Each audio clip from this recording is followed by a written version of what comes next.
స్వరము. పితా పుత్ర పవిత్రాత్మ నామమున ఆమేన్. క్రీస్తునాథునిచే అమితముగా ప్రేమించబడుతున్నటువంటి ప్రియ క్రైస్తవ సహోదరి సహోదరులారా, మిమ్మల్ని అందరినీ సామాన్య 16వ ఆదివారపు వాక్య పరిచర్యకై ప్రేమతో ఆహ్వానిస్తూ ఉన్నాను.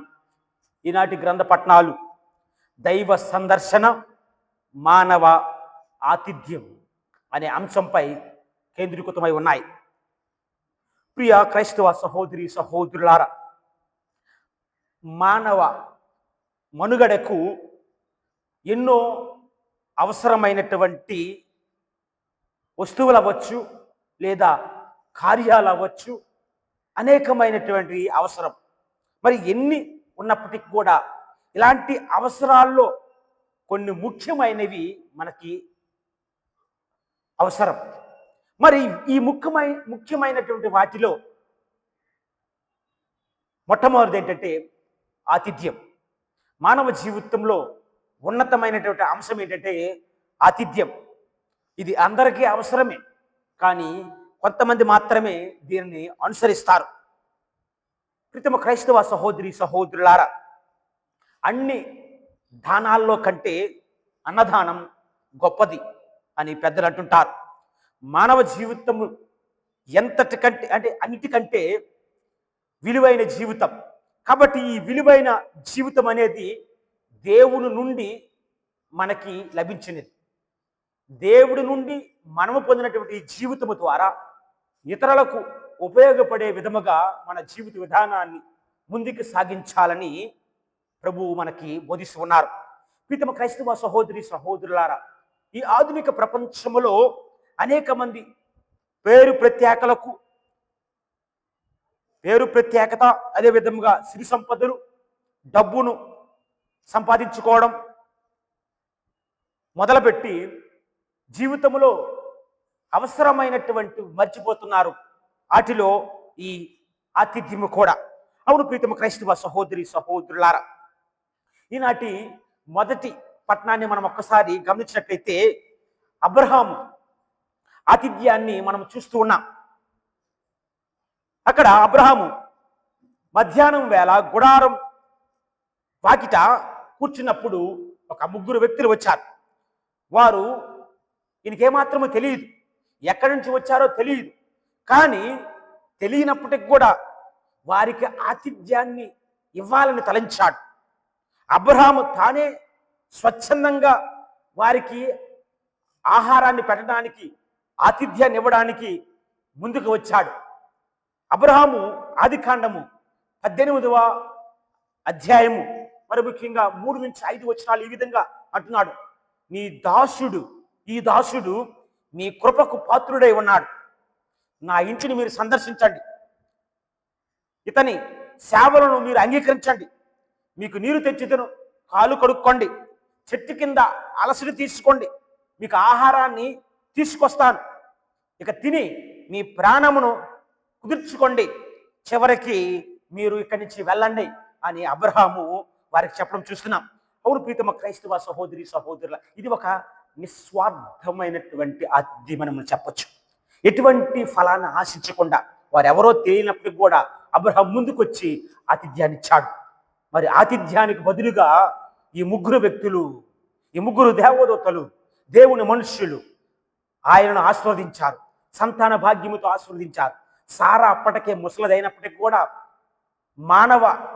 మానవులకు ఇది సాధ్యము కానప్పటికీ కూడా దేవుడు ఈ ఆతిథ్యాన్ని దైవ మనుషులకు, దైవ జనులకు ఇచ్చారు కాబట్టి దేవుడు వారిని మంచి కుమారుడు ద్వారా తన వంశాన్ని ముందుకు సాగించడానికి దీవించాడు.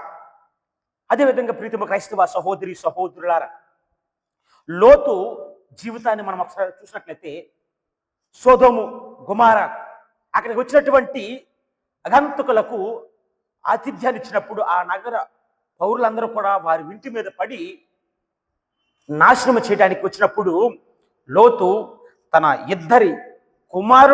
ఇద్దరు కూతురులను వారికి ఇవ్వడానికి ముందుకొచ్చాడు, కానీ ఈ అతిథులను ఇవ్వడానికి రాలేదు. అందుకని లోతు వారికి ఆతిథ్యాన్ని ఇచ్చాడు కాబట్టి లోతును దేవుడు ఆ నాశనము నుండి, ఆ పట్టణం నాశనం చేసినప్పుడు తన కుటుంబాన్ని మాత్రమే కాపాడాడు.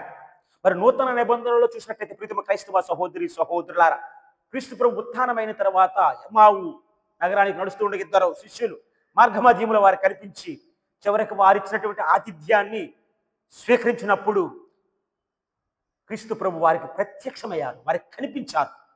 దేవుణ్ణి చూసే అదృష్టాన్ని వారు పొందారు ఈ ఆతిథ్యము ద్వారా. మరి ప్రీతమ క్రైస్తవ సహోదరి సహోదరులారా, ప్రభు సువార్తకును అదేవిధంగా ఆతిథ్యానికి ముడిపెడుతున్నాడు. అది ఏ విధంగానైతే మీరు ఇల్లు తిరగొద్దు.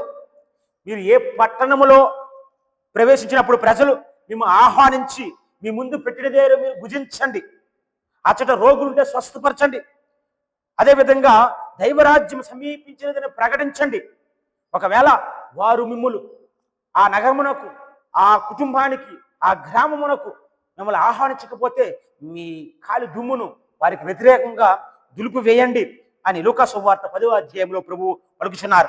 మరి ఆతిథ్యానికి ఇచ్చే విలువను, దాని ద్వారా వారు పొందే ఫలం క్రీస్తు ప్రభు వారికి బోధిస్తున్నారు. ఆతిథ్యానికి అంతటి ప్రాముఖ్యత ఉందని మనకు అర్థమవుతుంది. అదేవిధంగా ప్రభు అంటున్నారు, నేను పంపిన వారిని మీరు స్వీకరించినట్లయితే మీరు నన్ను స్వీకరిస్తున్నారు, నన్ను స్వీకరిస్తే నన్ను పంపిన వారిని కూడా మీరు స్వీకరించినట్లు అవుతుందని ఈ ఆతిథ్యానికి అంత ప్రాముఖ్యతను ఇస్తున్నారు. అవును ప్రీతమ క్రైస్తవ సహోదరి సహోదరులారా, అదే విధముగానే ఈనాటి సూసేసు పట్టణాన్ని మనం చూసినట్లయితే అక్కడ మార్తమ్మ, మరియమ్మ వీరిచ్చినటువంటి ఆతిథ్యము ద్వారా వీరు చూపించినటువంటి ప్రేమ ఆప్యాయతగాను మరణించినటువంటి తమ సోదరుల జీవంతో ప్రభు తిరిగి లేపారు. ప్రీతమ క్రైస్తవ సహోదరి సహోదరులారా, ఈ బెథానీ గ్రామంలో మార్తమ్మ, మరియమ్మ వారి యొక్క తమ్ముడైనటువంటి లాజరు ఉన్నారు. వీరితో ప్రభు చాలా సన్నిహితముగా ఉండేవారు. కాబట్టి ప్రీతమ క్రైస్తవ సహోదరి సహోదరులారా, ఈ సూసేసు పట్టణంలో మనం గమనించినట్లయితే ప్రియ క్రైస్తవ సహోదరి చివరికి మార్తమ్మ క్రీస్తు ప్రభు వచ్చారు అని తనకు మంచి వంటలను ఏదైనా వండి పెట్టాలని ఉద్దేశంతో ఉంది. కానీ మరి ఏం చేసినట్టు చివరికి క్రీస్తు ప్రభువు దగ్గర ఉంటూ ఆయనతో మాట్లాడుతుంది. మరి పని, ప్రార్థన రెండు అవసరమే. మార్తమ్మ చేసినటువంటి పనిని మనము తృణీకరించలేం. అతిథులు వచ్చినప్పుడు మనం ఆతిథ్యాన్ని ఇవ్వాలి, వారికి ఏదైనా మనం వండి పెట్టాలి, దాన్ని సింపుల్గా మనం తీయలేం. మరి అదే విధముగా అతిథులు వచ్చినప్పుడు కూడా వారిని పక్కన పెట్టి మన పనుల్లో కూడా మనము నిమగ్నమై ఉండకూడదు. వారితో ఉండాలి, వారితో మాట్లాడాలి. అయితే ప్రీతమ క్రైస్తవ సహోదరి సహోదరులు ఇక్కడ పని, ప్రార్థన రెండు కూడా అవసరమే. ఈ రెండు కూడా ఒక నాణానికి ఉన్నటువంటి ఒక బొమ్మ బొరుసు లాంటివి. అందుకని లాతిన్లో ఈ విధంగా ఉంటుంది, వారారే ఎత్ లబోరారే, లబోరారే ఎత్ వారారే. To pray is to work, to work is to pray. కాబట్టి నీ పనినే ప్రార్థనగా మార్చాలి, అది ప్రభు చెప్తున్నారు. కాబట్టి ప్రీతమ క్రైస్తవ సహోదరి సహోదరులారా, ఈ పని చేస్తున్నప్పుడు ఎవరికి నువ్వు ప్రాధాన్యతనిస్తున్నావు? దేవుని కంటే పని నీకు ఎక్కువ అవుతుందా? ఒకసారి ఆత్మ పరిశీలన చేసుకోవాలి. దేవుని యొక్క స్వరాన్ని మనం వినాలి. ఆ స్వరము ద్వారా వచ్చినటువంటి దీవెనల గురించి మనం ఆలోచించాలి ప్రీతమ క్రైస్తవ సహోదరి సహోదరులారా. ఎందుకంటే ఇతరులను మనం నిందించకూడదు. ఇక్కడ మార్తమ్మ ఏం చేసిందంటే క్రీస్తు ప్రభు మాటల ద్వారా, తన యొక్క స్వరము ద్వారా, తన స్వరాన్ని వింటే, తన వాక్కును, తన మాటలను వింటే ఆ ద్వారా మనం పొందే దీవెనలను మర్చిపోయి చివరికి ఆమె ఎంత చేస్తున్నప్పటికి కూడా తన సహోదరునిపై ఫిర్యాదు చేయడం మొదలుపెట్టింది. ప్రీతమ క్రైస్తవ సహోదరి సహోదరులారా, అంటే ఆమె నిందించడం మొదలుపెట్టింది. కాబట్టి నువ్వు ఏ హృదయముతో పని చేస్తున్నావు అనేది కూడా ఒక్కసారి మనం ఆత్మపరిశీలన చేసుకోవాలి. నీ హృదయ శుద్ధి అనేది చాలా అవసరం. కాబట్టి ఇక్కడ చివరికి ఈ సంఘటన గమనించినటువంటి ఈ మాటలు విన్న తర్వాత ప్రభు అంతటిని కూడా ఆలోచించి మార్తమ్మతో ఈ విధంగా అంటున్నారు, మార్తమ్మ, మార్తమ్మ, నువ్వు అనేక విషయములందు ఆతృత పడుతూ ఉన్నావు, కానీ మరియమ్మ ఉత్తమమైన దానిని ఎన్నుకున్నది, దానిని ఆమె నుండి ఎవరు కూడా తీసుకోలేరు. ప్రీతమ క్రైస్తవ సహోదరి సహోదరులు ఎక్కడ నేను చెప్పబోయే అంశం ఏంటంటే, క్రీస్తు ప్రభు మార్తమ్మను మార్తమ్మ మార్త లేదా మార్త మార్త అని 2 సార్లు పిలవటం మనం చూస్తున్నాం. బైబిల్ గ్రంథంలో మనం చూసినట్లయితే ప్రీతమ క్రైస్తవ సహోదరి సహోదరులారా, ఇది చాలా తక్కువ సందర్భాల్లో ఉంటుంది 2 సార్లు పిలవటం అనేది. తండ్రి దేవుడు ఆది కాండంలో అబ్రహామును తన దూత అబ్రహాము అబ్రహాము అని పిలిచినప్పుడు దేవుడు దూత చిత్తము ప్రభు అని పలికి ఉన్నాడు. ఆది కాండము 22వ అధ్యాయం 11వ వచనం.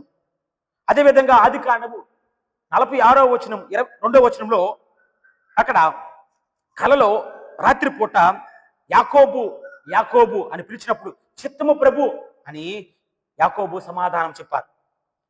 మోసే ప్రవక్త నిర్గమకాండంలో పొదలలో నుండి ప్రభు మోసే మోసే అని పిలిచినప్పుడు చిత్తము ప్రభు అని సమాధానం ఇచ్చారు.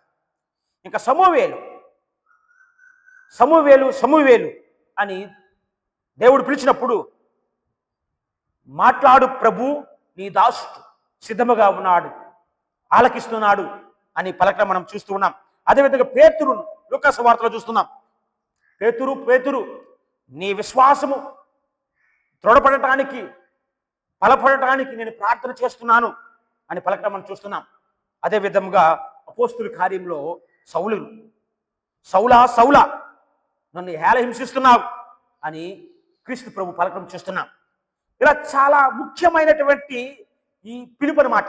ఈ 2 సార్లు పిలవడం అనేది చాలా ముఖ్యమైనటువంటి పిలుపు. మత్తయి సువార్తలో 27వ అధ్యాయము 46వ వచనం ఈ విధంగా చూస్తున్నాం. ఏలి ఏలి లామా సబక్తాని, నా దేవా నన్ను ఎలా చేయి విడిచితివి. మరి ఇలా 2 సార్లు పిలవటం ద్వారా ఆ వ్యక్తితో మనకున్నటువంటి దగ్గర సంబంధాన్ని తెలియజేస్తుంది.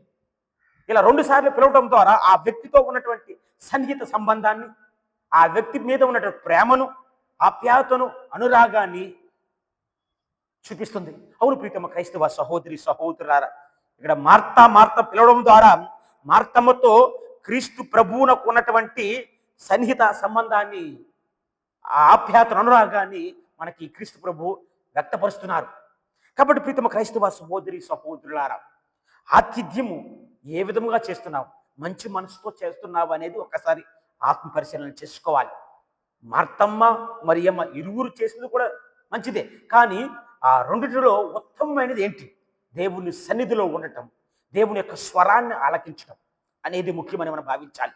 ప్రీతమ క్రైస్తవ సహోదరి సహోదరులారా, ఈ ప్రస్తుత కాలంలో, ఈ ఆధునిక కాలంలో ఈ ఆతిథ్యంని పక్కన పెడుతున్నాం.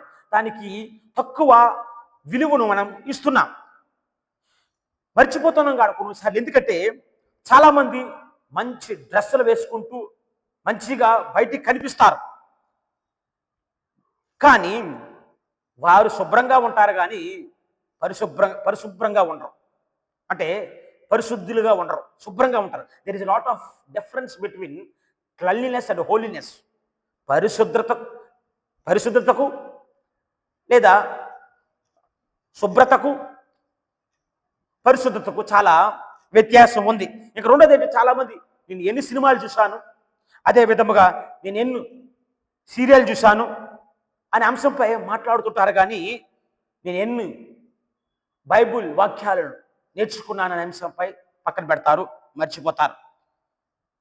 చేతి మీద ప్రీతమ క్రైస్తవ సహోదరి సహోదరుల తమ చేతి వేళ్ళు ఎప్పుడు కూడా ఫోన్ల మీద ఉంటాయి, ఫోన్ల మీద తిప్పుతుంటారు. కానీ జపమాల దాన ధర్మాల చేయడంలో వారి యొక్క చేతులు కానీ వారి యొక్క వేలు కానీ ముందుకు రావు. మరి అదే విధముగా ప్రీతమ క్రైస్తవ సహోదరి సహోదరులారా, ముసలమ్మ ముచ్చటలు చెప్పడానికి అక్కడ